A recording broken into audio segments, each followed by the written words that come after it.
Welcome.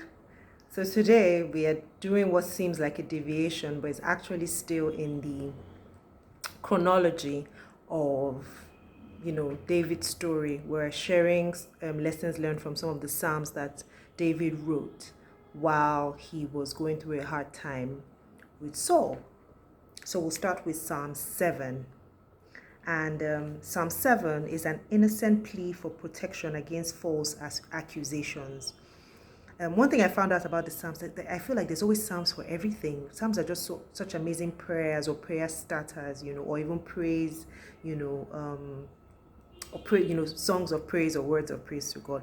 David was really, must have been a very prolific praiser. So David saw his enemies as the enemies of God also. Remember, we learned that lesson previously. And because he considered himself God's chosen, he expected God to fight his battles for his enemies, his battles against his enemies for him. He also brings his innocence to bear, saying that if he had done any evil, then his enemies could catch up to him and kill him and dishonor his name. That showed like faith, like he was very, very sure of himself. In Psalm 27, Psalm 27 is one of those very popular psalms, at least for me, that I believe that many of us even know by heart. It's one dripping with faith as far as I'm concerned.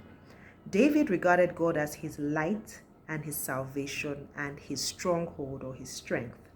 He was afraid, and even in a difficult situation, but he still could overcome his fear by his confident faith in God. He called out to God, seeking him and depending on his love.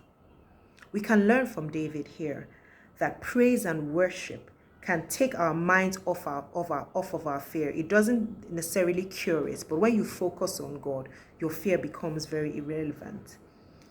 And God obviously is all-powerful. So when you're focusing on an all-powerful God, what fear is fear enough, to take your mind back?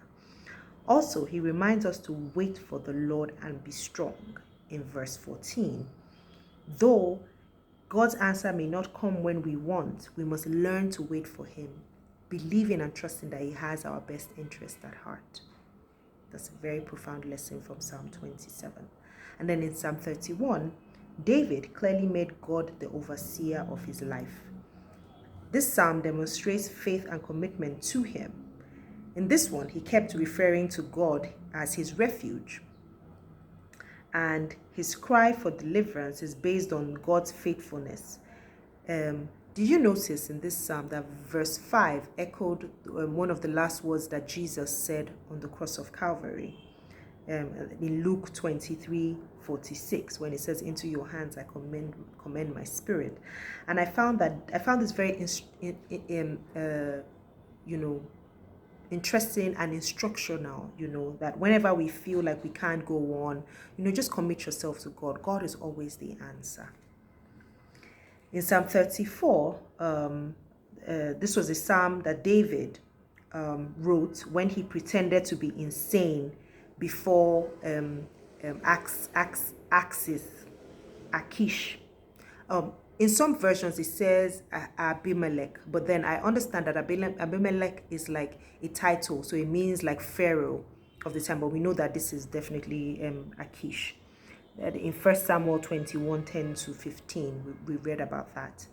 In it, he speaks about the happiness of those who trust in God, because he was rejoicing that Yahweh did not gas for him. This is another popular psalm, especially verse 10, that says, "Young lions may go hungry, but those that trust in the Lord shall be sustained." And 15-22, which talks about God's love and protection for the righteous as compared to the rewards of them that do evil. He also offered words for wise living and, the wisdom of fearing God.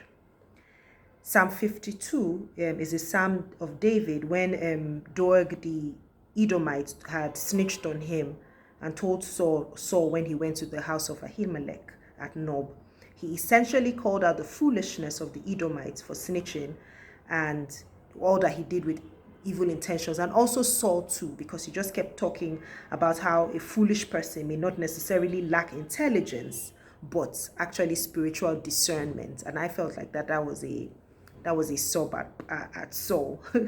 And spiritual discernment truly is ultimately given by God, and that's for those who have steadfast devotion to him. In the final two verses, David contrasts himself to the foolish and evil person, as he instead chose to trust God's love, hope in him, and praise him. So he said, I flourish. So he was flourishing because of that. That was a very profound lesson. Now, where did you see God in these chapters? Here's my hashtag, getting to know God. David constantly, not only even in the Psalms and the ones that we read yesterday, referred to God as his refuge. And I went to the dictionary to find out, what does refuge mean? And refuge is a place or a situation providing safety and shelter. This made me pause and think about what it must have been like for him. He was living in the wilderness, in the desert, hiding out from Saul, but he was feeling God's protection even in the midst of all this. God hasn't changed. He's still that person. He's still that God, rather.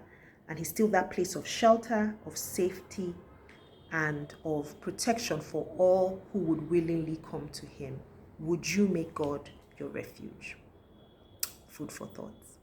Thank you for joining me today. Tomorrow we'll continue with Psalms. So we'll be doing Psalm 56, 120, 140, 141, and 142. See you here. Have a good evening. Bye.